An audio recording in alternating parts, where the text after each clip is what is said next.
சிவாய நம திருச்சிலும் வாழ்க்கை வளர்த்ததும் உங்கள் சக்திக்கு திருநீலகண்டம் இன்றுணையாவது நமச்சிவாயவே.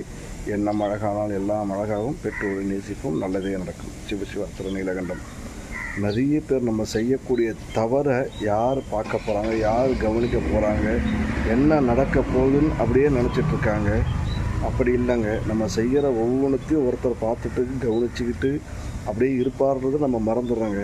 முதல்ல நமக்குள்ளே இருக்க நம்ம மனசாட்சிக்கு தெரியும் இல்லையா, நம்ம சரி செய்கிறோம் தவறாக தான் செய்கிறோம் இந்த விஷயத்தை அப்படின்னு. அந்த மனசாட்சியை நம்மளை கொல்லுன்றதை நம்ம நிறைய பேர் மறந்துட்டு தவறான விஷயங்களை சிறப்பாக சரியாக செய்யும்போது அதோடைய எதிர்வினைகள் நம்ம மட்டும் இல்லைங்க, நம்ம சந்ததிகளும் சந்திக்கின்றதை மறந்துடுறாங்க.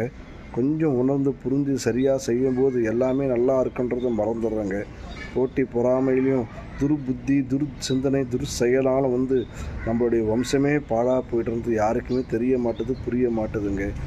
யார் கவனிக்கிறாங்களோ இல்லையோ, நம்மளுடைய உணர்வு, நம்மளுடைய தேகம், நமக்கு தேகத்தில் இருக்கக்கூடிய அனைத்து விஷயமே அந்த தவறை செய்யறதுக்கு ஒத்துழைப்பு கொடுக்கும்போது அதுக்கான பலாபலனை எதிர்கொள்கிறதுக்கு அது தயாராகி தாங்க ஆகணும். யார் கவனிக்கிறாங்கன்றது பெருசு இல்லைங்க, நம்ம உள்ளே இருக்கிற அந்த உணர்வு நம்மளை என்றைக்குமே கவனிச்சுக்கிட்டே இருக்குன்றதை என்றைக்குமே நம்ம மறந்துடக்கூடாதுங்க. இறைவன் தண்டிப்பாரான்றது கூட அடுத்தபட்சம், ஆனால் நம்ம செய்தது நம்மளை தண்டிக்கின்றது மறந்துடக்கூடாதுங்க. சிவாய நமக. நட்டுணையாக நமச்சிவாய. வாழ்க வளத்துடன் உங்கள் சக்தி.